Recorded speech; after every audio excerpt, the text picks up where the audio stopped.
गार होईल.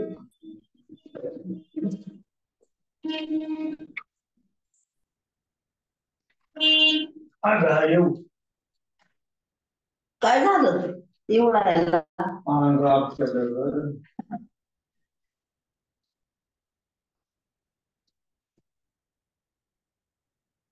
किती मी मग केलं तर का सगळंच आणि एक एक किसेल अहो दादा एक डबा घेतलं कुकरचं पीठ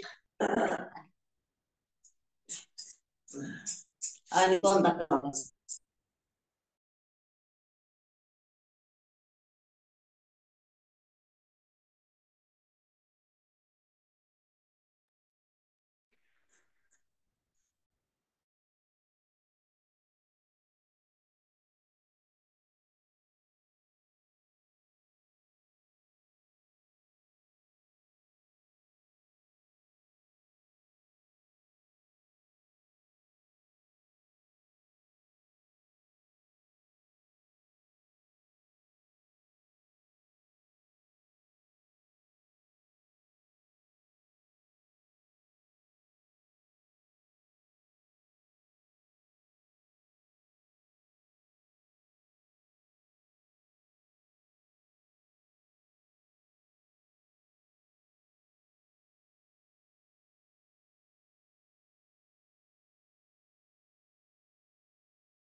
हा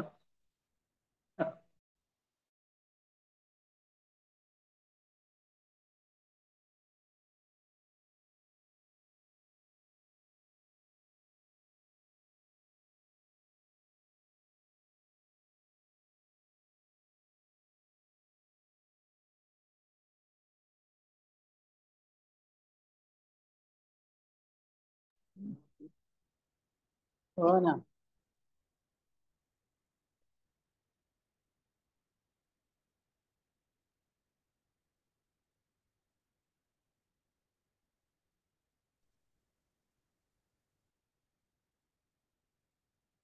ते गीता परिवारचं एकदम टाइम टू टाइम येते. त्यांचं नाव पुढे पटी होत राहतं बायकांच्या.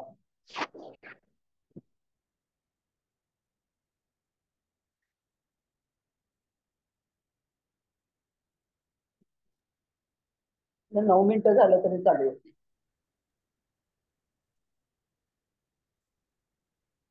हरी बोल.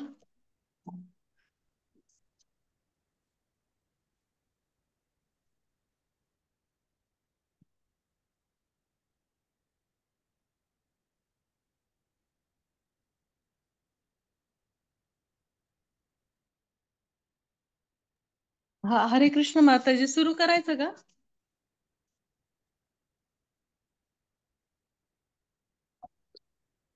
हरे कृष्ण.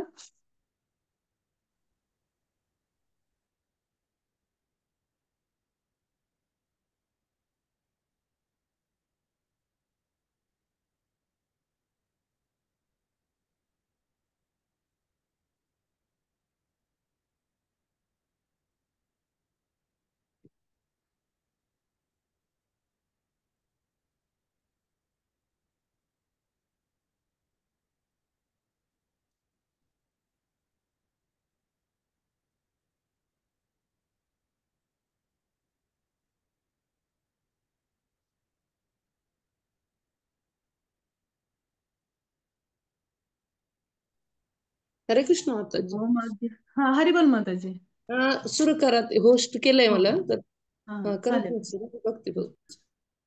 ओम अज्ञानतिमिरन्धस्य ज्ञानाञ्जनशलाकया चक्षुरुन्मिलितं येन तस्मै श्रीगुरुवे नमः. नमः ॐ विष्णुपदाय कृष्णपृष्ठाय भूतले श्रीमते राधानाथ स्वामिने ते नामने नमः विष्णुपदाय कृष्णपृष्ठाय भूतले श्रीमते भक्तिवेदांत स्वामिने ते नामने नमस्ते सरस्वती देवे गौरवाणी प्रचारिले निर्विशेषा शून्यवादी पाश्चात्य देशतारिणे जय श्री कृष्ण चैतन्य प्रभु नित्यानंद श्री अद्वैत गदाधर श्रीवासादि गौर भक्तवृंद हरे कृष्णा कृष्णा कृष्णा हरे हरे हरे राम राम राम हरे हरे हरे कृष्णा कृष्णा कृष्णा हरे हरे राम राम राम हरे हरे हरे कृष्णा कृष्णा कृष्णा हरे राम राम राम हरे हरे हरे कृष्णा. तर आजच्या सत्रामध्ये सर्व वैष्णवींचे स्वागत आणि सर्वांच्या चरणी कोटी कोटी दंडवत प्रणाम करून आजचं मी प्रवचन सुरू करते. तर आज आपल्याला अध्याय क्रमांक 18 मधील 10वा श्लोक आज आपण पाहूयात. तर श्लोक असा आहे, न द्वेष्ट कुशल कर्म कुशले नानु सज्जते त्यागी सत्वमसमाविष्टो मेधावी छिन्न संशय. अर्थ असा आहे याचा, सत्वगुणात स्थित असलेल्या बुद्धिमान त्यागी अशुभ कर्माचा द्वेष करत नाही अथवा शुभ कर्मात आसक्त राहत नाही. अशा बुद्धिमान त्यागी मनुष्याला कर्माविषयी काहीच संशय नसतात. तर तात्पर्य असं आहे याचं, कृष्ण भावना भावित मनुष्य किंवा सत्वगुणी मनुष्य दुसऱ्या कोणाचाही द्वेष करत नाही अथवा त्याच्या शरीराला पीडा देणाऱ्या कोणत्याही वस्तूचाही द्वेष करत नाही. तो योग्य स्थळी योग्य काळी कर्म करतो व कर्माच्या क्लेशदायक परिस्थितींना भीत नाही किंवा दिव्य स्तरावर स्थित असलेल्या अशा मनुष्याला सर्वात बुद्धिमान व त्याच्या कार्यात संशयरहित समजले पाहिजे. हरे कृष्णा. तर आजचा जो श्लोक आहे तो खूप छान आहे. श्रील कृपादांद्वारे जे तात्पर्य आहे ते थोडं सांगितलेलं आहे पण खूप प्रभावशाली आहे. तर आपल्याला त्याच्यातूनच आपल्याला हे पाहायचं की कशा पद्धतीने आपण आज जवळजवळ आपलं भगवद्गीता शेवटचा जो अध्याय चालू आहे आणि त्यातला जो 10वा श्लोक आहे तो चालू आहे. म्हणजे जवळजवळ आपण भगवद्गीता संपूर्ण ही जी मालिका आहे ती पूर्ण करत आलेलं आहे. तर आपल्याला आता जी भगवद्गीतेमधला जर प्रत्येक गोष्ट आपण जी पाहतोय की आता याच्यामध्ये जो अध्याय आहे त्याच्यातला हा जो श्लोक आहे तर तो श्लोक असा श्लोक आहे की तो जवळजवळ आहे ना, भगवंतांना तो खूप महत्वाचा वाटला की त्याच्यातला जो सारांश अर्थ आहे जो त्यांनी 12व्या अध्यायामध्येही त्यांनी सांगितलेला आहे भक्तियोगामध्ये, आणि पुन्हा त्यांनी रिव्हिजन म्हणून हा पुन्हा एकदा हा एक श्लोक सांगितलेला आहे. म्हणून त्यांना तो खूप महत्वाचा वाटत आहे आणि आपण त्याचंही थोडक्यात पुढे आपण पाहूयात. तर आता ह्याच्यामध्ये आहे जे सत्वगुणात स्थित असणाऱ्या बुद्धिमान, असं सुरुवातीला काय म्हटलं, सत्वगुणात स्थित असलेला बुद्धिमान त्यागी असं म्हटलेलं आहे. आता बुद्धिमान कोण आहे हे आधी आपल्याला ओळखायला पाहिजे. म्हणजे बुद्धिमान जो तोच असतो बुद्धिमान जो काय करतो, संशय करत नाही, कोणत्याही गोष्टीत संशय करत नाही. असा कोण आहे, बुद्धिमान आहे. कारण संशय आत्मा सॉरी बुद्धिमान संशय बुद्धिमान तोच आहे जो संशय नाही त्याच्यामध्ये. पण जो संशय, तरी पण भगवद्गीतेमध्ये असंही म्हटलेलं आहे बघा की संशय आत्मविनिश्चती, जर जो संशय करतो की नाही त्याचा मात्र विनाश झाल्याशिवाय राहत नाही. मग हा काय हा संशय नेमका, त्यात असं सांगितलंय कोणत्याही गोष्टीविषयी शंका जर आपल्यामध्ये असेल ना, कोणत्याही गोष्टीची शंका असेल तर आपण थोडीशी सावधानी बाळगू. अगदी साधी गोष्ट बघा की एखादा पदार्थ जर त्यांना खायचा असेल त्याला, तर आपण तर तो पदार्थ नेमका खाताना नेमका कसा आहे, आपण तो कधी खाल्ला नाही तर मग तो आधी पाहणार, अगदी थोडासा खाऊन पाहणार की तो नक्की चांगला आहे का म्हणून. तर त्यात तो खाऊन पाहणार आणि मग तो जर व्यवस्थित वाटला त्याला हं, तर तो मग मात्र भरपूर खाणार. पण त्याच्या आधी काय करणार, चेक करणार थोडासा. मग असं असतं की जो संशय आहे ना, की तो संशय असा आहे की तो नवीन देश असू, नवीन प्रवास असू, त्याच्यामध्ये जर त्याला माहिती नसेल तर तो अगदी हे करतो. 1 मिनिट हा, मी फक्त सगळे म्यूट करते. होस्ट आहे ना मी. हा नाहीये मी होस्ट. अलका माताजी तुम्ही म्यूट करता का? हो माताजी, काही करते हा करते. हा, चालेल चालेल माताजी. हा, तर मग त्याच्यामध्ये काय होतं की नवीन पदार्थ, नवीन प्रवास, नवीन देश या गोष्टीविषयी जर आपल्याला काही संशय असेल तर आपण काय करतो, त्यामध्ये सुद्धा सावधानगी बाळगतो. आता याच्यामध्ये बघा की हा जो संशय आहे ना, तर तो एक कॅन्सर प्रमाणे आहे, की त्याला लगेचच आपण त्याच्यावरती उपाय नाही केला तर काय होतं, तो आणखीन वाढत जातो आणि त्याचे परिणाम सुद्धा खूप वाईट होत राहतात. म्हणून आता याच्यामध्ये की आपल्याला एवढं लक्षात ठेवलं पाहिजे की कसं संशय रहित होऊन अध्यात्म म्हटलं ना की अगदी निस्वार्थ पूर्ण विश्वास ठेवून आपल्याला त्याच्यामध्ये जायचंय. मग आता ह्याच्यामध्ये बघा की भाषांतरामध्ये जसं सांगितलंय की अशुभ कर्माचा द्वेष करत नाही आणि शुभ कर्मातही आसक्त राहत नाही. हम्म? अशुभ कर्माचाही द्वेष करत नाही आणि शुभ कर्मामध्ये सुद्धा आसक्त राहत नाही. म्हणजे आपल्या जीवनामध्ये कोणतेही चढ उतार जे येत असतात, त्याच्यामध्ये कर्माविषयी त्यांना कोणतीच शंका नसते, कोणतेही चढ उतार येऊ. त्या जो भक्त असतो ना त्याला कोणतीही शंका नसते. हम्म? तर त्याच्यामध्ये होतं काय की काही लोकांना स्वतःच्या जीवनात असे का घडले, हम्म? ही कोणती गोष्ट आहे की कोणती वाईट गोष्ट आहे, ही चांगली गोष्ट आहे, हे त्याला कळत नाही की असंच का घडलं, माझ्या जीवनामध्ये का घडलं. ह्या गोष्टींमध्ये खूप काही शंका असतात की माझ्या जीवनात का, माझ्या जीवनात का, अशा सतत प्रश्न विचारत राहतात. जसं आपण महाभारतामध्ये सुद्धा पाहतो की महाभारतात हे पाहतो की धृतराष्ट्राच्या डोक्यामध्ये काय चाललंय की मी थोरला आहे, ठीक आहे, मी आंधळा आहे, मी राजा झालो नाही, मग माझा मुलगा राजा व्हायला पाहिजे, मी थोरला आहे, मग असं का झालं, माझे 100 पुत्र होते, 100ची 100 पुत्र मारले गेले. या सगळ्या गोष्टी त्याला मनामध्ये घोळत आहेत. त्यावेळेस मग ज्यावेळेस ते कारण काय आहे की त्याच्या आधीच्या जन्माचे जे कर्म आहेत, तर त्या आधीच्या जन्माच्या कर्मामुळे तो अंध झाला, पुन्हा त्यांना त्याची 100 पुत्र सुद्धा मारले गेले. म्हणजे हे ज्यावेळेस ह्या सतत गोष्टीमध्ये राहिला, तर जो धृतराष्ट्र आहे तो पूर्णतः इतकं युद्ध झालं तरी सुद्धा तो घरामध्ये, ज्यावेळेस घरामध्ये मग ज्यांनी मारलं, कुणी मारलं, भीमाने मोजून मोजून मुलं मारले, त्यांनी प्रणस घेतला होता भीमाने. मग त्यांच्याच हातून आता सेवा कोण, धृतराष्ट्र स्वीकार करत आहे. हे विदुरांना ज्यावेळेस कळतं त्यावेळेस विदुरांनी मात्र त्यांना योग्य असं मार्गदर्शन दिलं आणि म्हटले की ज्यांनी त्याची मुलं मारले त्यांचीच तुकड्यावरती तू जगतोयस काय, अशा कठोर शब्दामध्ये त्यांनी बोलले आणि म्हटले आता बास ना, तू बाहेर पड आता ह्याच्यातून सगळ्या गोष्टीतून. आणि ह्याच्यातून बाहेर पड म्हटल्यावरती त्यावेळी धृतराष्ट्र हे बाहेर पडले आणि योग साधनेने ते निर्विशेष ब्रह्मामध्ये त्यांना भक्ती प्राप्त लगेच झाली नाही, निर्विशेष ब्रह्मामध्ये गेले ते. म्हणजे अशा पद्धतीने कशी गोष्ट आहे की या गोष्टीमध्ये आपण लक्षात घेतो की मार्गदर्शक ही आवश्यक आहे. त्याच्यासाठी आपल्याला भक्तांचा संघ आवश्यक आहे आणि स्वतः भक्त होणं आधी आवश्यक आहे. आपल्याला भगवंतांचा आपण नाम जप सेवा ह्या सगळ्या गोष्टी करत राहतो. नाम जप सेवा आपण का करतो बरं? का तर भगवंतांना संतुष्टी प्राप्त व्हावी म्हणून करतो. मग भगवंतांना आनंद आपण का देऊ इच्छितो?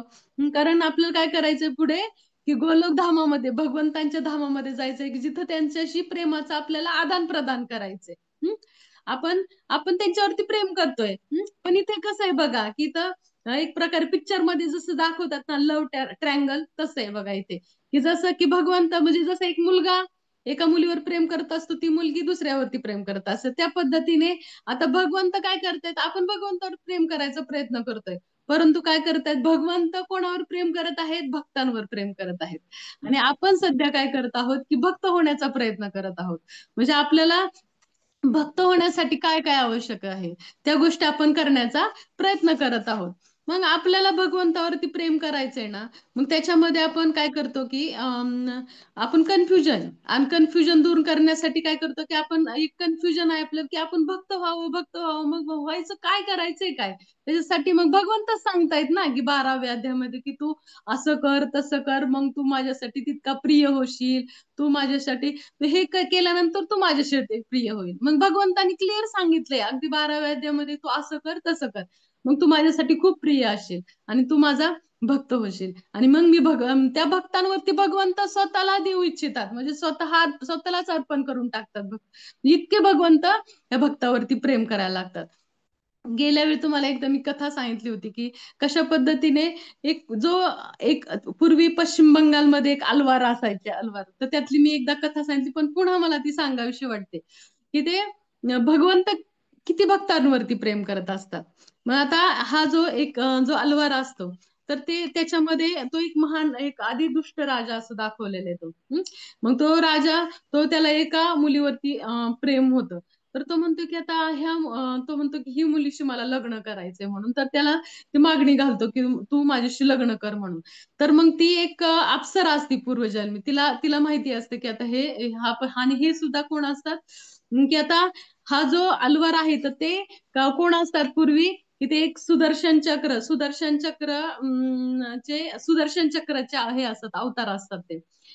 सॉरी, धनुष्याचे अवतार असतात.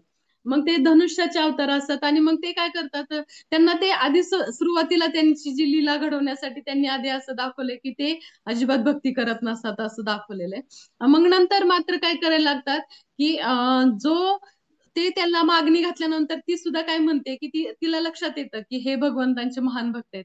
तर ते म्हणते ठीक आहे, मी तुमच्याशी लग्न करेन, परंतु तुम्ही ना एक वर्षभर तुम्ही काय करायचं की भक्तांची 1,000 भक्तांना जीव घालायचं. आणि सुरुवातीला जीव घालायच्या आधी त्यांचं पाद प्रक्षालन करायचं. आणि नंतर मग तुम्ही ते जे पाणी आहे ना ते डोक्यावरती टाकून घ्यायचं.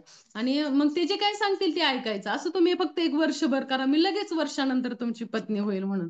मग तसं म्हटल्यानंतर मग तो वर्षभर ते करायला सुरुवात केली. त्याला इतका आनंद वाटायला लागला. मग काय भक्त शांत बसतात का? मग भक्तांच्या मुखामध्ये सतत भगवंतांच्या गुणाचं सतत गुणगान गात असतात भगवंतांचे. मग अशा पद्धतीने ह्या सगळ्या गुणगान गात असताना त्यांना मनामध्ये सगळ्या स्मृती जागृत व्हायला लागतात आणि भगवंतांविषयी इतकं त्यांना ते प्रेम उत्पन्न होतं त्यांच्या मनामध्ये. आणि एकतर वैष्णवांचा संघ किती महत्वाचा आहे, त्याच्यामुळेच म्हटलं जाते वैष्णवा संगती सुख वाटे जीवा, तुकाराम महाराज सुद्धा म्हणतात. म्हणजे अशा पद्धतीने वैष्णवांच्या संगतीमध्ये जे सुख आहे ना ते कुठेच नाहीये. आणि मग ज्यावेळेस ह्या वैष्णवांचा संघ त्यांना प्राप्त होतो, 1,000 वैष्णवांची रोज सेवा करायला लागतात आणि ते स्वतः मोठा राजा असतो. आणि मग पण रोज 1,000 करता करता करता त्यांचं सगळं जे धन आहे ते संपून जातं. धन संपून गेल्यानंतर मात्र ते काय करायला लागतात, की धन संपल्यानंतर मग ते चोरी करायला सुरुवात करतात. की जिथे चोरी कुठे करायचे, की अशी चोरी करायची की ते दुसरं सोनं नाणं घेत नसायचे. जिथलं ज्याच्या घरामध्ये धान्य धान्य आहे ना, तर धान्य चोरून आणायचे ते. आणि मग असं करता करता लोकांना माहिती व्हायला लागलं की हे धान्य चोरतायत म्हणून. लोक धान्य पण लपून ठेवायला लागले. नंतर मात्र काय करायला लागले ते, की जे लुटारू म्हणजे जे असे खूप धनी आहेत आणि जे भक्त नाहीत अशांना ते चोरायला, त्यांच्यावरती दरोडा घालायला लागतात. मग एक दिवस असं होतं की त्यांच्याकडे खूप भक्त येतात जेवायला, पण त्यांच्याकडे काहीच नसतं. मग आता करायचं काय म्हणतात. ते म्हणतात की तुम्ही सगळ्यांना म्हणतात की तुम्ही बसा, आपण आहे ना तुम्हाला मी खूप मोठी मेजवानी देणार आहे संध्याकाळी. तर तुम्ही सगळे भजन कीर्तन करा, आपण संध्याकाळी मोठी मेजवानी करू. आणि अशा पद्धतीने मग मात्र भगवंतांना त्यांची दया येते. मग लक्ष्मीनारायण स्वतः एक असे मोठे अशा याच्या रूपामध्ये येतात, की असं इतकं असं रूप धारण करतात की खूप श्रीमंत आहेत असं रूप धारण करतात. आणि खूप मोठे असे पैसे, की ज्यांना असे इतके पैसे आणतात, इतके दागदागिने आणतात की आयुष्यभर त्यांना आता कोणाचं काही लागणार नाही इतकं ते धनधान्य घेऊन येतात. आणि त्या जंगलातून जिथं हा लपून बसलेला आहे, की तिथेच ते त्या रस्त्याने येतात. आणि त्यांची पत्नी लक्ष्मी माता सुद्धा त्यांच्या बरोबर ती एक अशीच श्रीमंत स्त्री म्हणून येत असते. आणि मग आल्यानंतर मग हा त्यांना दिसतात की ते थांबतात दरोडेखोरालाच, म्हणजे त्यांनाच म्हणतात की अलवारांना म्हणतात की तुम्ही थांबा म्हणून. तुम्ही आला, बरं झालं आला. आम्ही आहो एवढं मोठं, आम्हाला इथलं काही माहिती नाही, माझ्याकडे खूप सोनं नाणं इतकं सगळं आहे आणि मला घ्यायला कोणी नाही, माझं एवढं घेऊ लागा म्हणतात, एवढं माझ्या बरोबर ती चला. झालं चोराच्या हातातच किल्ल्या असं झालं काम. म्हणतात बरं झालं, मग मनातून म्हणतात ते अलवार. आणि ते काय करतात, त्यांच्या बरोबर चालतात आणि नेमकं घनदाट असं जंगल ज्यावेळेस येतं ना त्यावेळेस लगेचच त्यांच्याकडची तलवार काढतात आणि म्हणतात आता जे काय आहे ना ते सगळं मला द्या लवकर.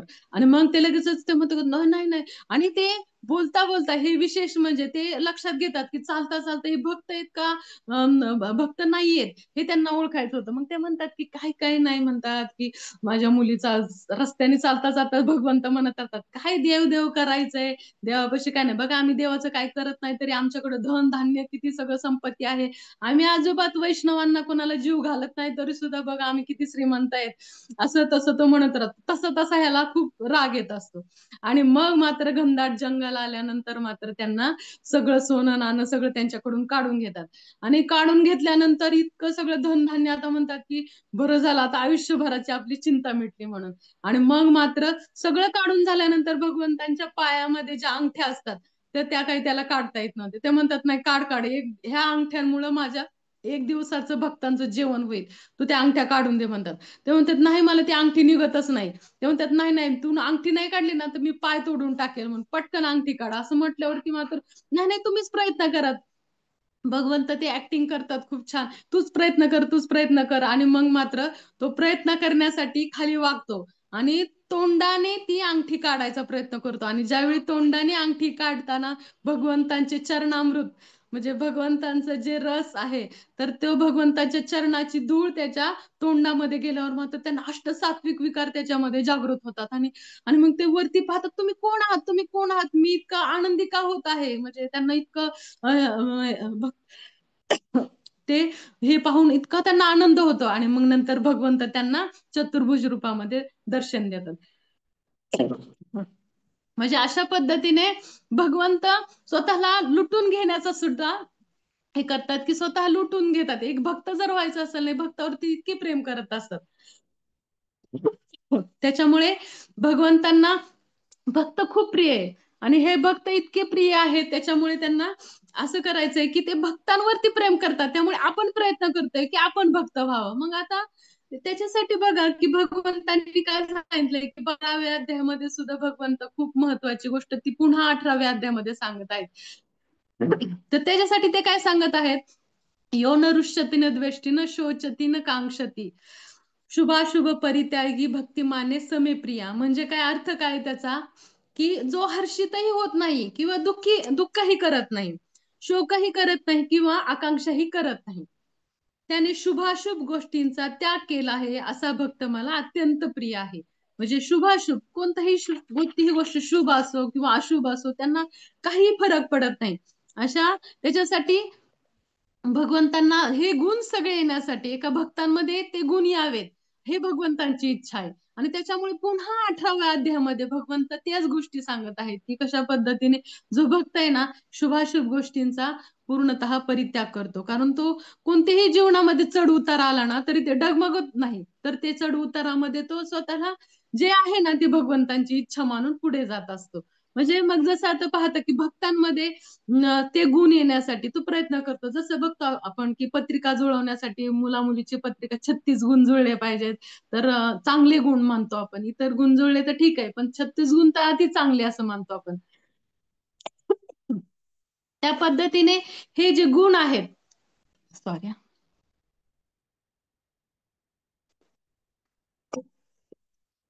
हे जे गुण आहेत तर ते जुळवण्यासाठी काय करत आहेत की हे गुण भक्तांमध्ये यावे अशी भगवंतांची इच्छा आहे.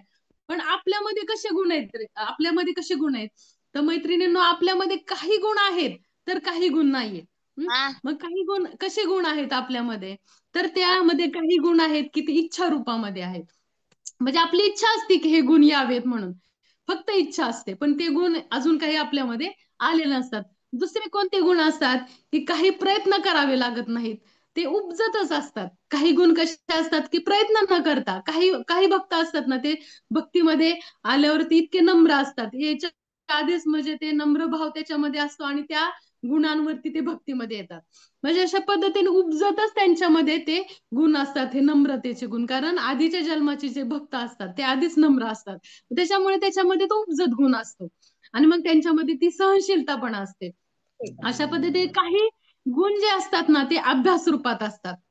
काही गुण अभ्यास रूपामध्ये काय की आपल्याला ते प्रयत्न करावे लागतात, ते गुण आणण्यासाठी प्रयत्न करावे लागतात. मग प्रयत्न काय करायचा की म्हणजे कसं असतं की अभ्यासाने हे गुण जे आणले चांगले करायचे असेल की काय होतं की आपल्याला कधी कधी आपल्यामध्ये कसा गर्व असतो की कोणतीही चांगली गोष्ट केली ना, हा मी गोष्ट केली, अरे वा किती चांगली गोष्ट केली, अगदी सगळ्यांनी मला मान द्यावा, सन्मान द्यावा, अशी खूप इच्छा असते. आपण कोणतीही चांगली गोष्ट, मग मी कसं बघा, मी बघतो मी छान हार बनवला ना, परफेक्ट, माझा हार एकदम परफेक्ट असतो, भोग सेवा एकदम परफेक्ट. आणि ही मी सगळ्या काहीतरी माझ्यामध्ये स्पेशल आहे, भगवंतांनी काहीतरी माझ्यामध्ये स्पेशल पाहिलंय की जे मी खूप परफेक्ट करू शकते, असा हा मनामध्ये विचारायला लागतो. हे मनामध्ये की हा मी सगळं करणार, ते चांगलंच करणार, हे गुण. आणि मग पण काय होतं की भगवंतांना फक्त काय होतं की एक हृदयाची जागा आहे ना, की ती खूप छोटी आहे, त्याच्यामध्ये एकच कोणतरी बसू शकतं. एक तर भगवंत बसतील, नाहीतर आपला गर्व बसेल, एकच कोणतं तरी बसू शकतं.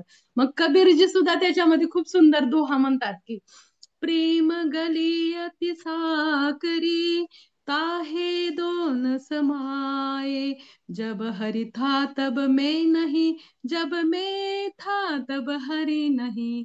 ते खूप सुंदर सांगतात की प्रेम गली अति साकरी, प्रेम गली अति साकरी. साकरी बघा, साकरी खोर आपण वृंदावन मध्ये पाहिलो की ती फक्त एक जणच जाऊ शकतो साकरी खोर मधून. परत वन वे म्हणजे फक्त एक जणच तिथून जाऊ शकतो. त्या पद्धतीने हे प्रेम गली ना अति साकरी म्हणजे खूप छोटी आहे. हा, छोटी त्या तामे दोन समाय, तामे दोन समाय म्हणजे फक्त दोघच त्याच्यामध्ये, दो समाय म्हणजे त्याच्यामध्ये एक जणच त्याच्यामध्ये काय करतो, तामे दोन समाय, जब हरिता तब मैं नहीं. हा, जब हरिता तब मैं नाही म्हणजे जेव्हा हरी असेल ना तेव्हा मे नाही. मे म्हणजे मी, मिथ्या, मी हे केलं, मी ती केलं, हे जे आहे ना, तो जो मे आहे ना तो तामे, जब हरी था तब मैं नहीं, जब मैं था तब हरी नाही म्हणजे जब मैं था तब हरी नाही म्हणजे मे जर म्हटलं ना तर हरी आपल्या हृदयामध्ये येत नाही. म्हणजे असं कबीरजी इतकं सुंदर सांगत आहेत की प्रेम गली अति साखरी म्हणजे हे छोट्याशा हृदयामध्ये ना आपण एकालाच फक्त बसवू शकतो, एक तर मी, माझा गर्व, नाहीतर भगवंत, यांना एक जणांना. कारण भगवंतांना आहे ना हा गर्व आहे ना इतका मोठा वाटतो, म्हणजे जसं म्हणतात की एक कणभर जरी गर्व आला ना तर मेरू पर्वता इतका मोठा त्यांना वाटतो. आणि पृथ्वी मातेला सुद्धा जो भार असतो ना तो गर्विष्ठ लोकांचा भार हा जास्त ओझ देत असतो. म्हणून हा गर्व इतका दुष्ट आहे जो भगवंतांपासून आपल्याला दूर घेऊन जाऊ शकत असतो. मग आपण हे पाहिलंय की आतापर्यंत की भक्तांमध्ये गुण कशा पद्धतीने असतात, एक तर काय इच्छा रूपामध्ये, आणि दुसरा गुण काय, काही प्रयत्न करावा लागत नाही तर तो उपजत असतो. आणि काही काय करायचे असतात अभ्यास रूपामध्ये, अभ्यास रूपामध्ये म्हणजे प्रयत्न करून, जसं की कोणताही आपण आता उदाहरण पाहत आलो की गर्व कसा, की त्यांना गर्व नकोय, मग त्याच्यासाठी त्याला अभ्यास करायचा आहे, प्रयत्न करायचा आहे. आणि ती दुसरी गोष्ट अजून काय की काही सिद्ध रूपामध्ये आहे. सिद्ध रूपामध्ये, की सिद्ध रूपामध्ये आणि काही अनुकूल परिस्थितीमध्ये येतात गुण, अनुकूल परिस्थिती आणि प्रतिकूल परिस्थितीमध्ये जातात तेल प्यायला. म्हणजे काय की असं काहीतरी होतं, जसं की अनुकूल परिस्थितीमध्ये हरे कृष्णा माताजी, हरे कृष्णा प्रभूजी, असं तसं एकदम नम्र भाव त्याच्यामध्ये खूप छान असतो. पण प्रतिकूल परिस्थिती आल्यावर तर मग मंदिरातही नको आणि कुठंच नको, माझं घर आणि माझी परिस्थिती, अशी त्याची भावना असते. म्हणजे अशा पद्धतीने ही प्रतिकूल परिस्थिती आहे ना त्याच्यामध्ये सुद्धा स्वतःला आपण ठाम ठेवलं पाहिजे, किती परिस्थिती कशी हो. आणि ज्या वेळेस आहे ना अनुकूल परिस्थितीमध्ये आपण किती जरी नम्र राहिलो, पण प्रतिकूल परिस्थितीमध्ये त्याचं खरे गुण आहेत ना त्याचे कळायला लागतात. जसं की ती एक कथा तुम्हाला माहितीये की जसं की अकबर आणि बिरबलांची. तर अकबर आणि बिरबलांच्या दरबारामध्ये काही हे असतात की दरबारामध्ये एक इतका विद्वान व्यक्ती येतो की त्याला अनेक भाषा त्याला अवगत असतात, आणि प्रत्येक भाषामध्ये तो इतका परफेक्ट असतो ना की त्यांना कोणालाच कळत नाही की ह्याची मूळ भाषा कोणती. तर मग तो चॅलेंज देतो, तो विद्वान चॅलेंज देतो की म्हणतो की माझी मूळ भाषा कोणती ना ती सांगा, म्हणतात की. आणि मग अकबर बिरबलाला म्हणतो तुम्ही ओळखा म्हणून. मग बिरबल म्हणतात की मला थोडा उद्या सकाळची वेळ द्या म्हणून, तर मी संध्याकाळपर्यंत तुम्हाला काय करेल की त्याची मूळ भाषा काय आहे ना ती सांगेल. मग ठीक आहे, ठरलं. मग मात्र जो विद्वान आहे तो त्याच्या घरी जातो आणि सकाळी उठल्यानंतर तो आपला त्याचं प्रातविधीला चाललेला असतो. प्रातविधी करताना काय होतं की बिरबल काय करतो, पाठीमागून त्याच्या अंगावरती पाणी टाकतो. पाणी टाकल्यावरती मात्र मग तो असा भडकतो आणि त्याच्या मूळ भाषेमध्ये काय करतो, तो शिव्या द्यायला सुरुवात करतो. आणि मग ओळखतो की त्याची मूळ भाषा कोणती आणि काय. आणि मग अकबर बादशाहांना तर सांगतो की त्याची मूळ भाषा आहे. म्हणजे कशा पद्धतीने बघा की ज्यावेळेस आपण आहे ना खूप चांगल्या स्थितीमध्ये असेल, अनुकूल स्थितीमध्ये असेल, त्यावेळेस मात्र आपली नम्रता अगदी पातेल्यातून दूध उतू जावं ना तशी आपली उतू जात असते. पण ज्यावेळेस अनुकूल परिस्थितीमध्ये तसं होतं आणि प्रतिकूल परिस्थिती आल्यावर मात्र आपण डावाडोल होऊन जातो. म्हणजे त्याच्यामुळे आपल्याला स्थिर राहायचंय कोणत्याही परिस्थितीमध्ये. नाही आपल्याला येत तुझ्या. मंदिरात वेगळं, घरात वेगळं, चांगल्या परिस्थितीमध्ये वेगळं, वाईट परिस्थितीमध्ये वेगळं, असं व्हायचं नाही आपल्याला. भगवंत सांगतात की शुभाशुभ गोष्टीमध्ये आपल्याला त्याच पद्धतीने एक भक्तच राहायचं. घरीही भक्तच असला पाहिजे, मंदिरातही भक्त असला पाहिजे, पुन्हा तो प्रतिकूल परिस्थितीमध्येही भक्त असला पाहिजे आणि अनुकूल परिस्थितीमध्ये सुद्धा तो भक्त असला पाहिजे. म्हणजे त्याच्यामध्ये जे गुण आहेत ना, ते गुण त्याचे तसे स्थिर असले पाहिजे. मग काही गुण आहेत ना, तर ते कसे आहेत की स्थिर भावात आहेत. स्थिर भावामध्ये भक्तांमध्ये काही गुण स्थिर भावात असतात. म्हणजे काही परिस्थिती येऊ तरी ते स्थिर भावामध्ये त्याचे गुण राहतात. म्हणजे बघा, कोणतीही परिस्थिती आली, कसंही असलं तर एक भक्त आहे ना, खावं लागेल. कधीच नॉनव्हेज खाणार नाही. तो एक आहे. आणि किंवा काय कोणतेही त्याच्यामध्ये कसेही असो तर त्याच्यात नाही कोणते मला दिले का? माताचे बंद करता का काहींचे हे चालू आहे डिस्टर्बन्स येत आहे थोडीशी. माताजी मला करता येईल ते चुकून शोभा माताजी होस्ट झाल्यात. हो का, शोभा माताजी नाही येईल का करायला? काय सांगता नाही यायचं, काय माहिती. हा कारण ह्या प्रतिमा माताजीला आहे ना स्वतःच म्यूट करायला सांगावं लागेल. हा शोभा माताजी प्रतिमा तुम्ही नका म्यूट करू, त्या माताजीला म्यूट करा. हा चालेल. प्रतिमा माताजी तुमचं म्यूट करा हो. तुमचं रेकॉर्डिंग चालू आहे. हे चालू आहे नाही व्हॉइसचं. नाही माझे नाहीये माताजी चालू. हरी बोल. प्रतिभा माझं नाही नाहीये, म्हणले मी, मी चेक कर. अहो प्रतिमा प्रतिमा. माताजी म्हणले मी, प्रतिमा. हो का, बर बर. हो हो हो चालतं. हा. आणि बघा की गौर गोविंद महाराज तर इतके महान भक्त होते. भगवान ज्यावेळेस प्रभुपादांना ते ज्यावेळेस भेटले ना, त्यावेळेस भेटल्यानंतर आहे ना प्रभुपादांनी त्यांना लगेचच संन्यास दीक्षा देण्याची इच्छा व्यक्त केली. म्हणजे कारण त्यांच्यामध्ये जे गुण होते ना, सगळे गुण स्थिर भावामध्ये होते. आणि हे गुण स्थिर भावात असल्यावरती ते एक भक्तांना एक जे भक्त आहे ना तो ओळखू शकतो की ह्याच्यामध्ये कशा पद्धतीने हे स्थिर गुण आहेत. आणि ह्या गुणामध्ये काय होतं की कशा पद्धतीने हे जे गुण आहेत ते एका भक्तालाच कळतं की हे गुणांना कशा पद्धतीने कार्यामध्ये लावायचं. जसं गौरगोविंद महाराजांनाही त्यांनी कार्यामध्ये लावलं. अनेक भक्त आहेत की प्रभुपादांनाही कळायचं की त्यांना कशा पद्धतीने हे त्यांचे जे गुण आहेत तर ते आपल्या कार्यामध्ये लावायचं. तर एकदा असंच एक इंटरेस्टिंग कथा आहे प्रभुपादांच्या वेळीची, सगळ्यांना माहितीच असेल बघा ती, की हयग्रीव प्रभूंची. हयग्रीव प्रभूंना ज्यावेळेस कळतं की त्यांना कळतं की आपल्याला टेम्पल प्रेसिडेंट बनवायचं आहे, तर ते म्हणतात की मला काही टेम्पल प्रेसिडेंट व्हायचं नाही. तर प्रभुपाद ज्यावेळेस मला विचारतील ना तर मी वेगवेगळे कोणते कोणते काही कारण आहेत ना मी काय करेल तयार ठेवेल की कशा पद्धतीने मी सांगेल. प्रभुपाद असे म्हटले की मी तसे म्हणेल, असं म्हटले की तसे म्हणेल, अशी सगळी तयारीने ते करतात. आणि ज्यावेळेस प्रभुपादांनी बोलवलं तर त्यावेळेस तयारीनिशी प्रभुपादांकडे जातात की आता त्यांना कळलेलं असतं बाहेरून की आता प्रभुपाद मला म्हणणार आहेत की तुम्ही टेम्पल प्रेसिडेंट व्हा म्हणून. मग त्यावेळेस मात्र प्रभुपाद काय करतात, त्यांना हयग्रीव प्रभूंना म्हणतात की तुम्ही काय व्हा की तुम्ही संन्यास घ्या म्हणून. संन्यास म्हटल्यावरती त्यांना इतकं विशेष वाटतं की मी तयारीत नव्हतो. म्हणजे प्रभुपाद तर मला टेम्पल प्रेसिडेंट व्हा असं म्हणणार, या तयारी मी गेलेलो. तर प्रभुपाद मला असं काय सांगतात की संन्यास घ्या. मग आता मी याची तर काहीच तयारी केली नाही, आता मी काय उत्तर देऊ, असं असं हयग्रीव प्रभूंना वाटायला लागतं. मग त्यावेळी मात्र मग ते म्हणतात नाही नाही प्रभुपाद, मी अजून तयारी केली नाही, मी त्याच्यासाठी क्वालिफाईड नाहीये संन्यास घेण्यासाठी. तर प्रभुपाद म्हणतात ठीक आहे ठीक आहे की सत्स्वरूप दास प्रभू जे आहेत ना तर ते तुला सगळ्या पद्धतीने तुझी तयारी करून घेतील, काय प्रॉब्लेम नाही म्हणून. मग ते म्हणतात नाही नाही, मी सकाळी लवकर सुद्धा उठत नाही, त्याच्यामुळे मी अजून क्वालिफाय नाही. बरं ठीक आहे, तमाल कृष्ण गोस्वामींना सांगून ठेवेल, प्रभूजी महाराजांना सांगून ठेवेल, तमाल कृष्ण महाराज तुला लवकर उठवतील, काही टेन्शन नाही. तर मग नाही नाही, पण प्रभुपाद मी माझे 4 नियम सुद्धा पालन करत नाही अजून. नाही मी संन्यास घेण्यासाठी क्वालिफाईडच नाहीये. तर ते म्हणतात काही हरकत नाही, भक्तितीर्थ महाराज आहेत ना, तुझे सगळं काही तुझे पाहतील, त्याच्यामुळे तू काही टेन्शन घेऊ नको.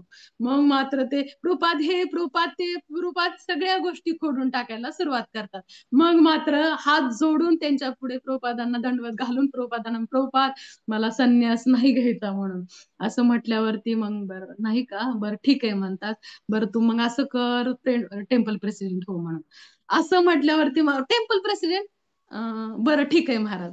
मग प्रभुपाद ठीक आहे प्रभुपाद असं म्हणतात ते. म्हणजे प्रभुपादांना माहिती की त्यांच्यामध्ये कोणते गुण आहेत आणि त्यांना कशा पद्धतीने त्यांना सेवेमध्ये लावायचं हे प्रभुपादांना नक्की माहिती आहे. त्याच्यामुळे त्यांनी बरोबर त्यांना त्या गोष्टीमध्ये त्यांना कन्व्हिन्स केलं. म्हणजे अशा पद्धतीने की एक आहे ना, एक भक्तांमधले जे गुण आहेत, तर ते माहिती असतात. कारण एक भक्ती आहे ना, ती भक्तांमधली जी प्युअर भक्त जे असतात ना, त्यांच्यात भक्ती इतकी वेगवान असते की त्याला कोणीच थांबवू शकत नाही, कोणीही थांबवू शकत नाही. जसं प्रभुपादांमध्ये ते इतके गुण होते, इतके प्युअर गुण होते की त्यांचं वयाच्या 70व्या वर्षी सुद्धा ते त्यांची जी शुद्ध भक्ती आहे ना, त्यांच्या भक्तीच्या जोरावर ते पूर्ण जगभर त्यांनी इस्कॉनचा हरे कृष्ण मुवमेंट पसरवली. चैतन्य महाप्रभूंची जी मुवमेंट आहे ती सर्वत्र पसरवली. कारण त्यांच्या भक्ती इतकी तीव्र त्यांच्या हृदयामध्ये होते. आपले गुरु महाराज राधानाथ महाराज त्यांच्या सुद्धा हृदयामध्ये जी भक्ती आहे ना, ती इतकी तीव्र होती की त्यांनी इतके ऐशोआराम सगळं काही सोडून त्यांनी 6 महिने खडतळ प्रवास करून भारतात येऊन त्यांनी त्यांच्या गुरूंचा आश्रय ग्रहण केला. कारण त्यांच्या हृदयातली ती भक्ती तितकी तीव्र आहे. जसं की बघा, ही भक्ती कशी की एका नदीप्रमाणे, नदी बघा की कितीही अडथळे येऊ तरी त्या अडथळ्यांना पार करत ही नदी पुढे जात असते. आणि ह्या नदी पार करत आणि कितीही डोंगर येऊ, मोठे मोठे खडक येऊ, तरी सुद्धा कडेकडेला ती जागा ही करून ती पुढे जाते आणि समुद्राला जाऊन मिळते. म्हणजे ही जी नदीप्रमाणे. पण काय होतं की काही आपण एक जे साधारण भक्त आहेत ना, की आपल्यासारखे साधारण भक्त एक ओढ्याप्रमाणे असतात. आणि आपण काय करतो की आपल्या ओढ्याप्रमाणे, म्हणजे ओढा कसा की थोडासा वाहतो आणि मग थांबल्यानंतर काही उन्हाळा लागल्यानंतर काहीच्या प्रभावाने काय करतो, सुकून जातो ओढा. त्या पद्धतीने आपली भक्ती, आपण वाहत नाही. अजून आपल्यामध्ये खूप अवगुण असतात. अजून आपण वाहत नाही म्हणजे काय की अजूनही आपल्याला वाटतं की आपण शरीर नसून, म्हणजे आपण एक प्रकारे शरीरच आहोत, आपण एक आत्मा आहोत हे अजून मानायला आपण तयार होत नाही. अजून सुद्धा आपण आपला संसार आहे, त्या संसाराची चिंता, माझ्या मुलांचं कसं होईल, माझ्या मुलींचं कसं होईल, माझ्या संसाराचं कसं होईल, अजूनही आपल्या मनामध्ये टेन्शन असतात. कशामुळे? तर अजून आपली ती शुद्ध भक्ती आपल्यामध्ये नाहीये. म्हणजे आपण एक त्या ओढ्याप्रमाणे आहोत. आणि मग ठीक आहे ना, आता काय करायचं, काय याच्यावरती काहीतरी उपाय असला पाहिजे की नाही. की ठीक आहे, आम्ही ओढाच आहे, ठीक आहे, आम्ही मान्य करतो आम्ही ओढा आहोत, आम्ही करायचं काय. तर मग इतके छान, इतके सुंदर भक्त एक सांगतात त्याच्यामध्ये की काय करायचं, काय खूप छान कल्पना सांगतात की आपण काय करायचं की आपण फक्त ओढा आहे ना, तर आपण उडी मारायची नदीमध्ये. नदीमध्ये उडी मारायची. नदीमध्ये उडी मारली ना की आपोआप नदीच्या प्रवाहाबरोबर आपण समुद्राला जाऊन मिळू. म्हणजे काय करायचं की आपण ओढा आहोत, ठीक आहे, आम्ही मान्य करतो आम्ही ओढा आहोत. पण जे शुद्ध भक्त आहेत ना, त्यांच्या संगतीमध्ये राहायचं. त्यांनी ज्यांच्या जी तीव्र भक्ती आहे ना, त्यांच्या संगतीत राहू नये ना, आपण त्यांच्या बरोबर त्यांच्या प्रवाहाबरोबर ते आपण वाहू शकतो. मग त्याच्यासाठी आपण एकजुटीने एकत्र राहिलं पाहिजे. सगळ्या भक्तांचा संघ आपल्याला प्राप्त व्हायला पाहिजे. आणि ह्या सगळ्या भक्तांच्या समूहाने, संगतीने आपण काय करू की आपण ह्या नदीप्रमाणे वाहत जाऊ आणि आपण नदीप्रमाणे वाहत एक ना एक दिवस या नदी बरोबर वाहत गेल्यानंतर समुद्राला जाऊन मिळू शकतो. मग इस्कॉन हे असं घर, म्हणजे प्रभुपादांनी इस्कॉन हे असं घर बनवलंय ना की जे पूर्ण जग सामावू शकतं, हे आपल्याला माहितीये. तर मग हे जे आहे वाहत समुद्राला जसं जाऊन मिळणार आहे, तसं भक्तांचा आश्रय आपल्याला कुठे मिळणार आहे की ह्या इस्कॉन मध्ये मिळणार आहे, की तिचा आश्रय भक्तांचा आश्रय आहे इथे. आणि मग मात्र आपण काय करतो, राधाकृष्णांच्या चरणांपर्यंत आश्रय आपल्याला प्राप्त होऊ शकतो. याचा अर्थ काय की आपल्याला सतत भक्तांच्या संघामध्ये राहणं खूप आवश्यक आहे, कारण आपण मान्य केलं पाहिजे आपण ओढ आहोत हे आपण मान्य केलं पाहिजे. आणि आपण शुद्ध भक्तांच्या संगतीत राहून राहून राहून भक्तांच्या संगतीत राहून आपण वाहत वाहत समुद्रापर्यंत आपण पोहोचणार आहोत. आता बघा की तात्पर्यामध्ये सुद्धा प्रभुपाद कसं सांगतायत की कृष्ण भावनाभावित मनुष्य किंवा सत्वगुणी मनुष्य दुसऱ्या कोणाचाही द्वेष करत नाही, आत्मा शरीराला पीडा देणाऱ्या कोणत्याही वस्तूचा द्वेष करत नाही. तो योग्य स्थळी योग्य काळी कर्म करतो आणि कर्तव्याच्या क्लेशदायी परिणामाला भीत नाही. कोणतेही क्लेशदायी परिणाम येईल, कितीही क्लेशदायी म्हणजे कितीही कशी प्रतिकूल परिस्थिती आली ना तरी सुद्धा तो न डगमगता भगवंतांच्या भक्तीमध्ये रत राहतो. जसं की उदाहरण जड भरत महाराजांचं आपल्याला माहितीये की जड भरत महाराज, आपल्याला कधी कधी असं वाटतं ना की ह्या कथा आम्हाला माहिती आहेत पण आपण का ऐकायचं सतत. भागवत मधल्या भगवद्गीतेमधल्या सॉरी चैतन्य चरित्रामृतात मधल्या ह्या ज्या कथा आहेत ना आपण सतत ऐकायचं, कारण आहे ना ऐकण्याने एक लक्षण सांगितलंय की आपण भक्तीमध्ये पुढे जात आहोत की नाही याचं. आपण जर एखादा मॅप आपल्याला बघायचा असेल की आपल्याला बघायचंय टेस्ट करायचे आपल्याला की आपण भक्तीमध्ये पुढे जात आहोत की नाही, की त्याचं एक खूप छान सांगतात की भक्त सांगतात की त्याच्यासाठी काय करायचं की आपल्यामध्ये तीव्रता वाढलीये का कथा ऐकण्यासाठी, प्रवचनासाठी कथा ऐकण्यासाठी आपल्या श्रवणाची आपली जी ओढ आहे ना ती वाढली आहे का, याच्यावरून आपली भक्ती वाढली आहे का नाही हे कळतं.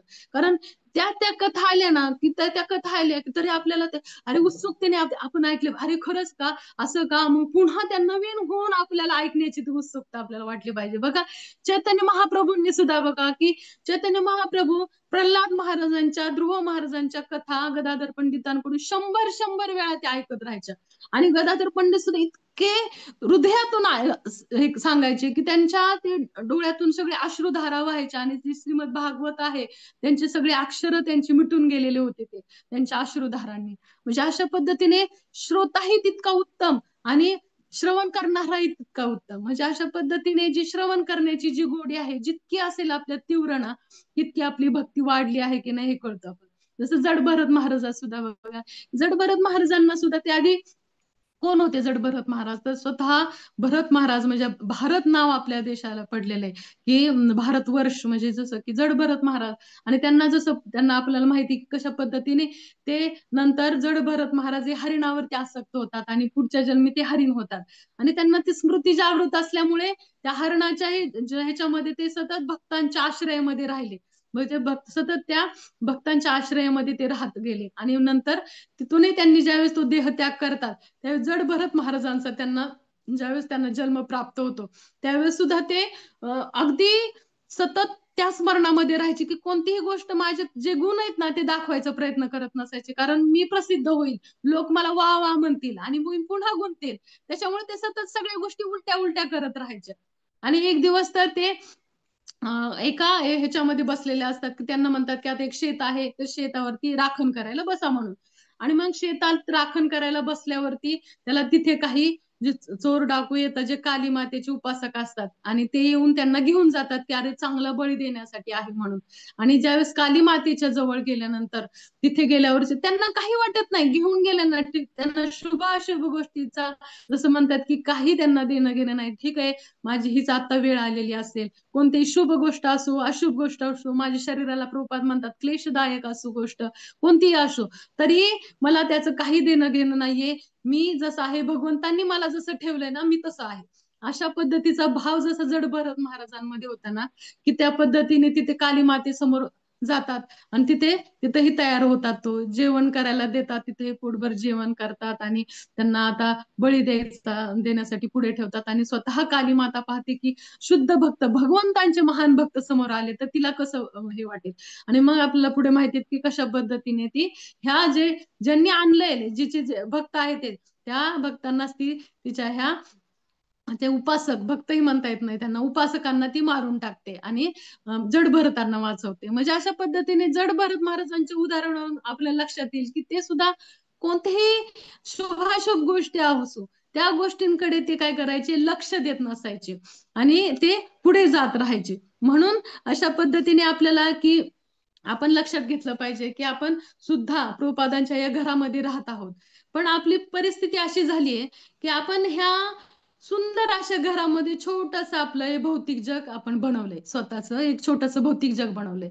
कशामुळे आपण बनवलंय? सतत आपण ह्या भौतिक जगामध्ये आपण काय करतो, छोट्याशा ह्या आध्यात्मिक जगामध्ये छोटस भौतिक जगात, आणि ह्या छोट्याशा भौतिक जगात मध्ये आपण असं करतो की आपण ईर्ष्या करतो.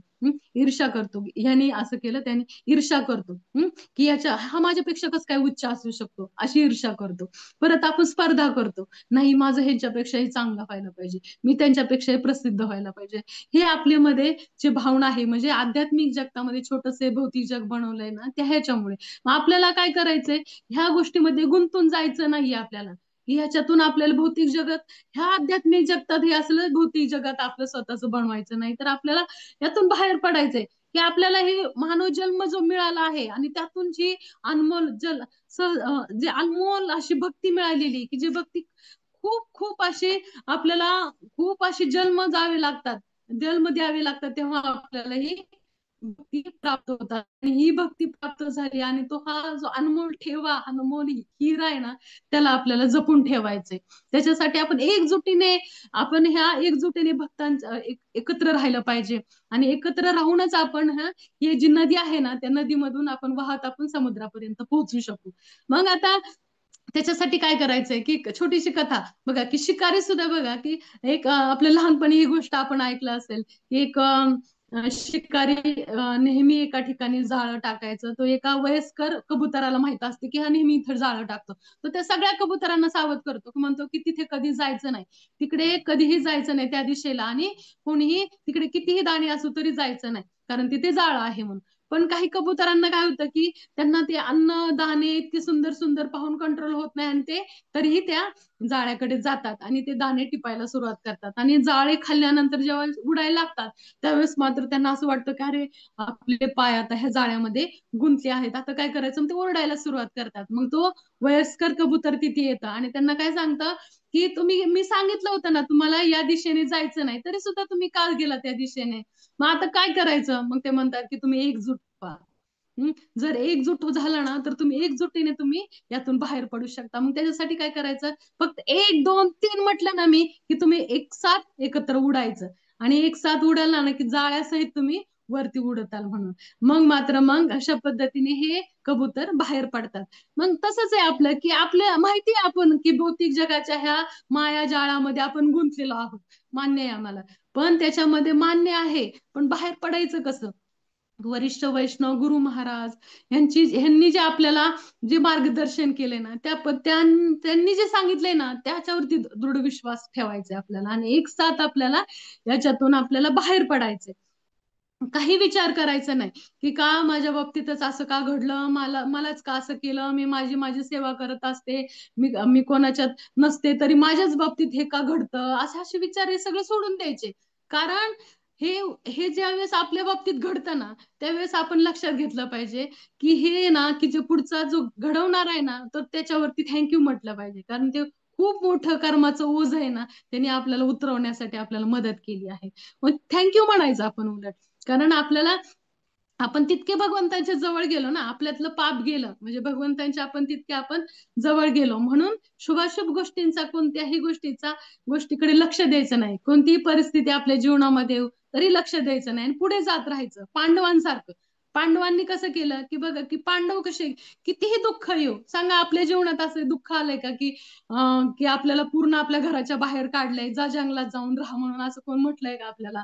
आपण तितक्या परिस्थितीमध्ये नाही. पांडव 2 वेळा ते आपल्याला अरण्यवास त्यांनी केलाय, एकदा अज्ञातवास केलेला आहे, त्याच्यामध्ये तर त्यांना दुसऱ्यांच्या घरी नोकर होऊन राहावं लागलंय. एक राजा असून त्यांना इतक्या परिस्थितीमध्ये राहावं लागलं, पण तरी सुद्धा ते त्या परिस्थितीतून गेले.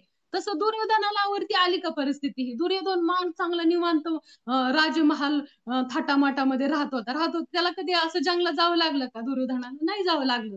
पण दुर्योधनाकडे लक्ष दिल्यावरती आपण बघू शकतो की दुर्योधन हा कसा आहे, की पावसाळी गवताप्रमाणे, पावसाळी गवताप्रमाणे. पण आपल्याला काय करायचं, उन्हाळी वड उंबर चिंच व्हायचंय आपल्याला, आपल्याला पावसाळी गवत व्हायचं नाही. पावसाळी गवत काय करतं, पाऊस आल्या वेळेस फक्त असं छान दिसतं आपल्याला आणि हिरवगार दिसतं. उन्हाळा यायला लागला, पाऊस कमी पडला, उन्हाळा झाला की ते करपून जातं. त्या पद्धतीने आपल्याला आहे ना की त्या परिस्थितीमध्ये आपल्याला दुर्योधनासारखं पावसाळी गवत व्हायचं नाही, तर आपल्याला काय व्हायचंय की पांडवांसारखे उंबर, वड, चिंच यासारखे जे दृढ निश्चय, जे मूळ धरून बसलेले आहेत, की आतूनच पाणी घेतायत आणि ते मूळ धरून बसले, मग उन्हाळा येऊ पावसाळा येऊ, कशी परिस्थिती, वाईट परिस्थिती येऊ चांगली परिस्थिती येऊ, कशी परिस्थिती आली ना, तर त्या परिस्थितीमध्ये आपण दृढ निश्चयाने आपण आपण डोलत राहायचंय आणि सगळ्यांना सहाय्य करत राहायचंय. झाड जसं सगळ्यांना सावली देतं, फळ देतं, त्या पद्धतीने आपण सुद्धा एक मोठं वृक्ष व्हायचंय आणि सगळ्यांना सहाय्य करायचंय, सगळ्यांना एकत्र घेऊन आपल्याला पुढे जायचंय. हरे कृष्णा कृष्णा कृष्णा हरे हरे, हरे राम राम राम हरे हरे. हरे कृष्णा. तर काही जे चुकीचे शब्द आले असतील तर माझ्या बुद्धीचे दोष आहे, आणि जे काही आता जे म्हटले ना ते सगळे नित्यानंद प्रभू आणि गुरु महाराज हेच बोलले आहेत असं समजून त्यांना ही सेवा मी अर्पण करते, सर्व वैष्णवींना सेवा अर्पण करते. हरे कृष्ण. तर काही कोणाला प्रश्न असतील तर विचारू शकता, काही शंका असतील तर. हरी बोल.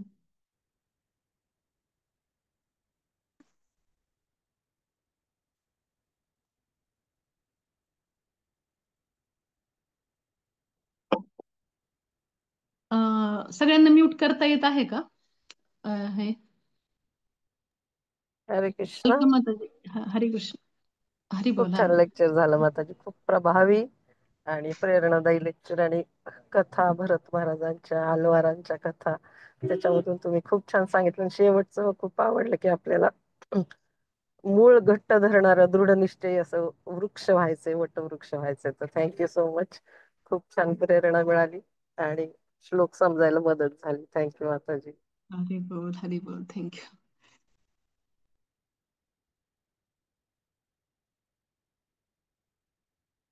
चालेल माताजी. कोणाचे जर काही प्रश्न नसतील तर आपण थांबूयात का मग, कारण ऑलरेडी खूप लेट झाले, मी पण बघितलं नाही 3 वाजत आले. थँक्यू माताजी.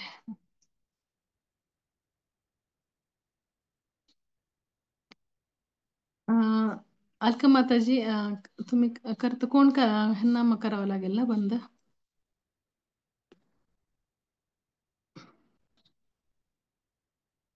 शोभा हा, शोभा माताजी आहेत ना?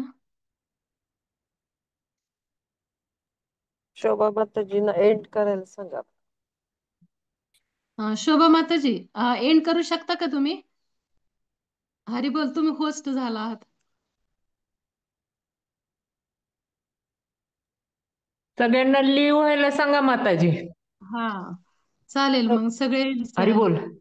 माताजी कॉर्नरवर, हा, शोभा माताजी कॉर्नरवर जे आलं असेल ना एंड, तिथं बट क्लिक केलं की होऊन जाईल. हा चालेल मी मग. शोभा माताजी नाहीये, मी श्री तुलसी देवी दासी आहे. येस येस माताजी, मी शोभा माताजींनाच म्हटलं, फक्त तुम्हाला नाही. हा. चालेल मग लिहू हो आपण सगळेच मग.